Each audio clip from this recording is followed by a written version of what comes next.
Video में हमने देखा था मानव श्वसन तंत्र के बारे में। आज हम बात करेंगे ब्रीथिंग के बारे में।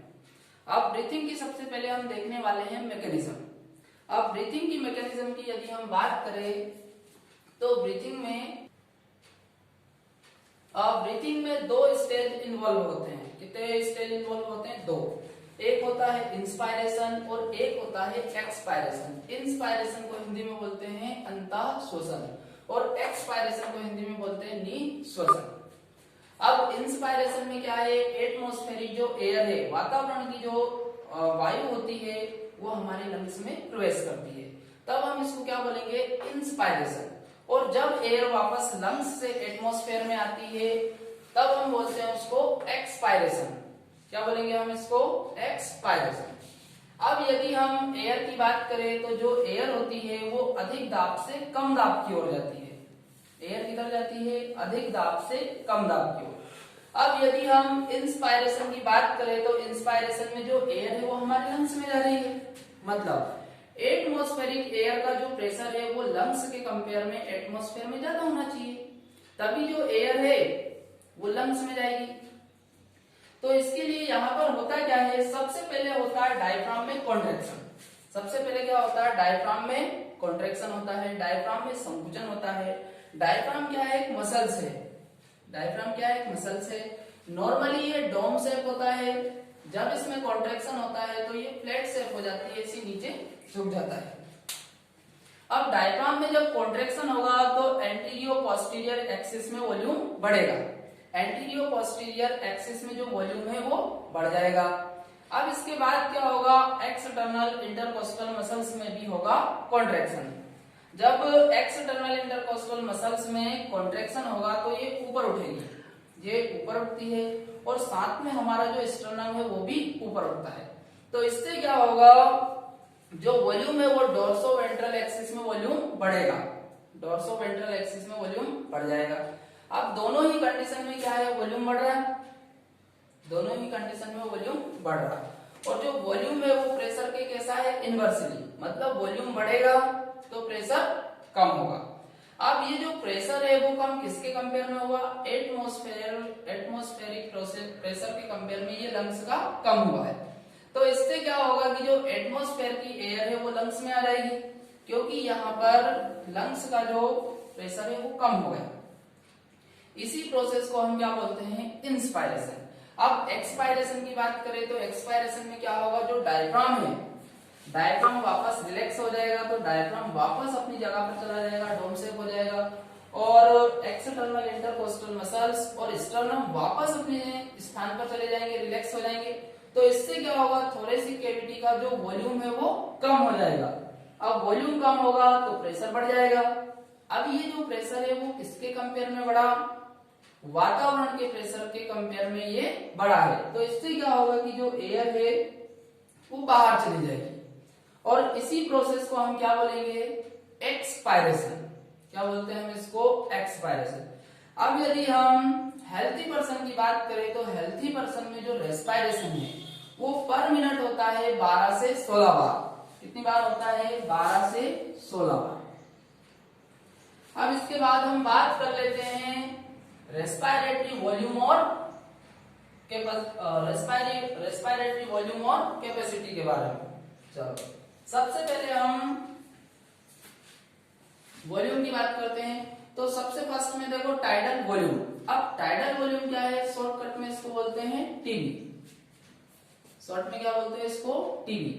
अब ये क्या है? जब आप रेस्पिरेशन करते हो तो रेस्पिरेशन में जितनी एयर आप अंदर लेते हो, इंस्पायरेशन में जितनी एयर अंदर जाती है या एक्सपायरेशन में आप जितनी एयर को बाहर करते हो, उसके वॉल्यूम को बोलते हैं टाइडल वॉल्यूम। क्या बोलते हैं इसको? Tidal volume. और यदि हम एक बार की बात करें तो ये होता है 500 ml। मतलब एक बार में आप कितनी एयर को इंस्पायर करते हो?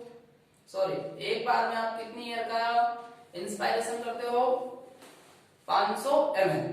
अब यदि हम 1 मिनट की बात करें तो 1 मिनट का ये होता है 6000 से 8000। 1 मिनट का कितना हो जाता है? ये 6000 से 8000।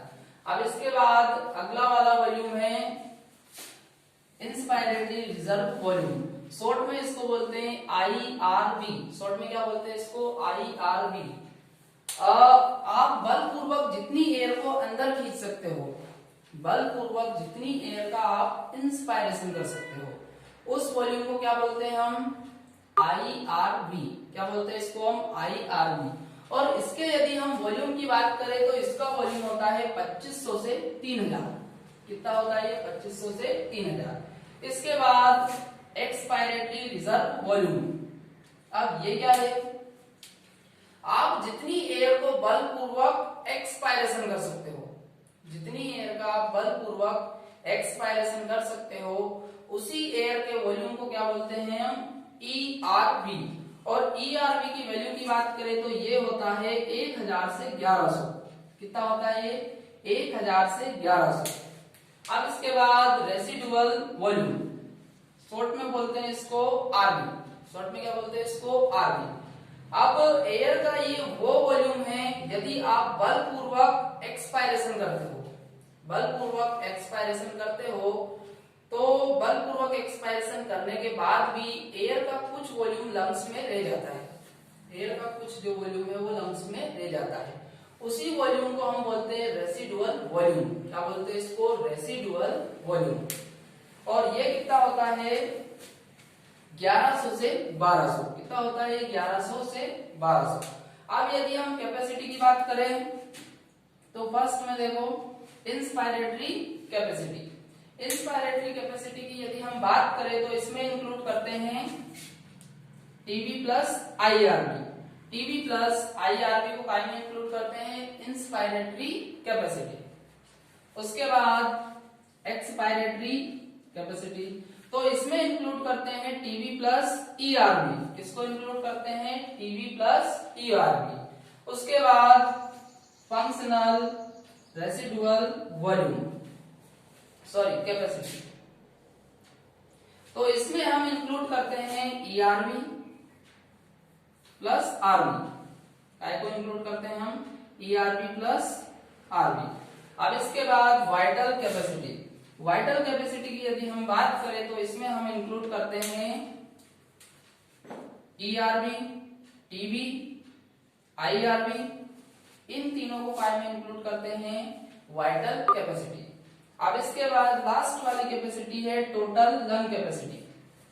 टोटल लंग कैपेसिटी की बात करें तो इसमें जितने भी वॉल्यूम होते हैं सभी को इंक्लूड कर लेते हैं, जैसे टीबी, IRV, ERV और RV। अब यहां पर देखो इन तीनों को हम मिलाकर, इन तीनों को यदि हम मिलाकर लिखना चाहे तो क्या लिख सकते हैं? VC। अरे वाइटल कैपेसिटी देखो, वाइटल कैपेसिटी में 3 आ रहे हैं, ERV, TB, IRV, तो यहां पर भी वही है, तो इन तीनों की जगह पर हम क्या लिख सकते हैं? VC। तो VC प्लस RV, इन दोनों को मिलाकर भी हम क्या बोलते हैं? Total lung capacity. अब इनके बाद ये जो वॉल्यूम है इनका आकलन किया जाता है स्पायरोमीटर से। आकलन किसके द्वारा किया जाता है? स्पायरोमीटर के द्वारा।